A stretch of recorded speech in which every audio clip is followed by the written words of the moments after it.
Chargers Now is presented by PrizePicks. On today's program, we're going to be talking about the top free agents that the Chargers can go after and target right now in NFL free agency after the draft. Remember, the comp pick formula, it is locked in, set in stone, so the Chargers don't have to worry about signing someone that could affect that Odafe Oweh comp pick. In my personal opinion, I think that General Manager Joe Ortiz did a fantastic job in the NFL draft, and he was able to fill most of the holes on this roster. Now, to sit here and say that he filled all the holes, well, I think that would just be factually inaccurate. So we're going to dive into a couple of different spots and a couple of different players that this Chargers team could go and target. Which NFL free agents do you think the Chargers need to target? Let me know which players or which player we need to go after down below in the comment section.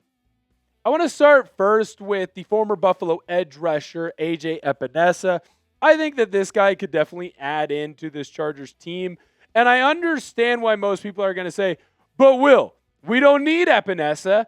The Chargers just drafted Akeem Mesidor, while also bringing in some other guys on the edge rusher side of the field when it comes to the UDFAs. But here's my reasoning for Epenesa. You can go and grab him as essentially a one-year kind of trial run and potentially end up replacing a guy by the name of Bud Dupree. When we look at the last 4 seasons, I'm not going to sit here and blow smoke up your you-know-what.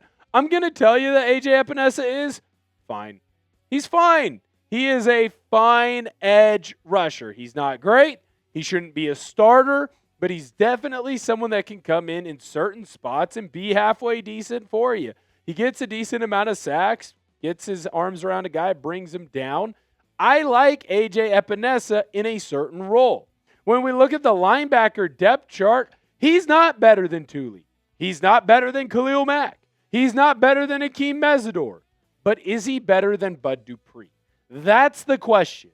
If you're going to bring in a guy like Epenesa, he has to be better than someone that you already have on the roster. And in my personal opinion, he's a better version of Dupree. You could use him in a stand-up type of a situation, give a little bit of extra rest to guys like Tuli. Not great against the run, but he's not terrible either. I just think that this is an option. You probably need to bring him in, try him out, work him out before you decide anything. But I don't see a world why the Chargers should not potentially target him.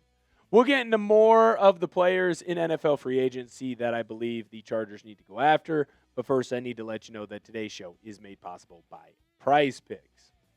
PrizePicks is America's #1 sports picks app and is the best place to win cash while watching sports. With playoff basketball finally here, there's no better time to cash in than with our friends at PrizePicks. And I'll tell you this, the app, it's super easy to use. To qualify for a PrizePicks lineup, pick 2 to 6 players and select more or less on stat projections, including points, rebounds, assists, 3-pointers, and several others across all sports. If you're more of a baseball guy or gal, you can choose stats such as hits, home runs, strikeouts. With the new social feeds feature, you can share PrizePicks with your friends and copy lineups with a single click. That, of course, includes myself and producer Searle. You follow us on PrizePicks and get the picks before they're even posted on the show.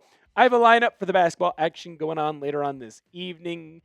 Cade Cunningham, less on his points. Jalen Suggs, less on his points. And Austin Reeves, less on his points, rebounds, and assists. New user offer. Download the PrizePicks app today and use code HMA when you play your first $5 lineup to receive $50 in lineups. That's code HMA when you play your first $5 lineup to get an extra $50 in lineups with PrizePicks. Clickable link to download the app is in the comments and description of today's video. Let's talk next about David Njoku. The fact that he's still a free agent is a bit shocking to me. I understand that last year wasn't necessarily the best year of all time for Njoku, but let's be honest, it's not like it was great for anyone on the Cleveland Browns. It didn't feel like that team necessarily utilized him to the degree that they need to. I feel like he's great after the catch. Now, he does have a little bit of a case of the dropsies, but I'll also say that Njoku, it does feel like those drops are going at least slightly down. When he's been someone that's got a high usage rate, he's had a lot of success. Has to fight through some injuries, but definitely someone that isn't too bad in my opinion. when you go through and you look at this depth chart for the Chargers on that tight end spot, I think that Njoku easily comes in as that tight end too. Like, I understand that Gadsden and Kohler, like, you feel really confident about them, especially Gadsden, but Kohler does a fantastic job of getting blocks on the outside as well, and that's why you're bringing him in, right? Mike McDaniel wants to run 12 personnel, and you really like having Kohler out there for his blocking ability. But I like having Njoku as an option for more of a pass catching ability. He's not great when it comes to run blocking, but he's not bad either. Like, to sit here and say that Njoku can't block would be incorrect. This isn't a Jimmy Graham situation. I don't know that he necessarily becomes number 2 at tight end, but I also don't know that he doesn't. I think that he'd be a great second option for Herbert, someone that you could target in the red zone. He fits well in with the scheme, in my personal opinion. I just like David Njoku, and I think he'd fit really well in Los Angeles. Hit that subscribe button. We're on the road to 4K. We've been absolutely exploding this week, the week before the draft, and of course this week just directly after the draft. We're trying to get to 4K. Can we get to 4K? We hit 3K about a week ago. So let's see if we can get there and get to 4K. Next, let's talk about a cornerback that he had a lot of success early in his career. Might have fallen off a little bit as of late, but I still think there's some tread left on that tire. And that, of course, is Marshon Lattimore. Now, when I look at the former Ohio State cornerback, I think that there is still a room and a position for him to be used. Now, I don't know if he's going to be your number one true shutdown corner. In fact, at this point, with the injury history, I'd probably say no. But I think that there is an avenue for him to be used with this Chargers team. He's a decent cover guy still. You can use him as your cornerback 3. He's not going to come in and replace anybody, but he's definitely someone that can help add a veteran presence to this team and help show some of the younger guys what it takes to be a professional. Worst case scenario, too, with a guy like Lattimore, like, you bring him in, he doesn't work out, well, then just kick him to the curb because he's not going to be very expensive. He's not going to cost a whole lot for this team. When I look at the depth chart for the Chargers right now, I think there's an avenue for him to try and play his way onto this squad. He's definitely not a starter. He's not coming in over Still or coming in over Hart. But to sit here and say that he can't add some depth and add some important pieces to this team, I think is wrong. Let's go grab another veteran option potentially and see what this team can do. Remember, a lot of these are options for the team, not necessarily have-tos.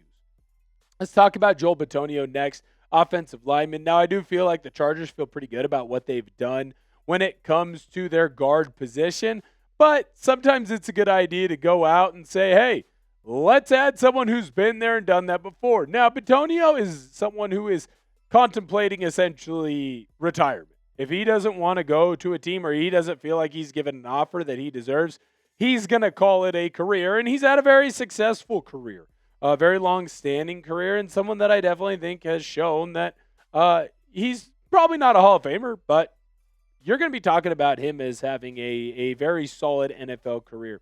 We're starting to see some slowdown. The PFF numbers are starting to go down just a little bit.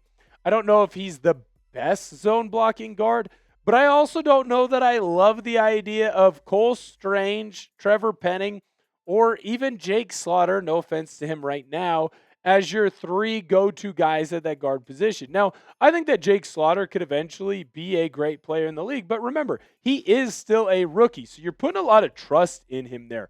Might not be a bad idea. Let's bring in Joel Bitonio, let him kick the tires, see if he can fit with this team. He's a veteran player, so he can help push along guys like Slaughter, Alex Harkey, Taylor, all these other guys, help put them in a position where this Chargers team can have a lot of success. And then, hey, in a year, he's gone. He helps you win. He helps you win right now, potentially. I don't hate this move. Last, let's go back to that cornerback room and look at Rasul Douglas. Douglas last played for the Miami Dolphins. Solid cornerback option. He actually still has a decent amount of success in the National Football League as opposed to Lattimore, who's kind of fallen off a little bit. Douglas, to me, is a little bit more of a viable option here for this Chargers team. He's a veteran guy. He's been around the block. He hasn't signed with anyone yet. Good tackler, someone who's played in a couple different organizations so far, which I do think is important, meaning he'd be able to pick up the defense here very quickly. That is something that I think is important for Douglas, and I think that he can have a lot of success with this team, and he'll end up having a lot of success for years to come. He's another veteran option for this team, and I really like the addition that he could have with the Chargers. Let me know who you think the Chargers will sign, and while you're down there, are they going to sign anybody? Yes or no? Do you think the Chargers go in and say, let's add a veteran presence that is a free agent to this team?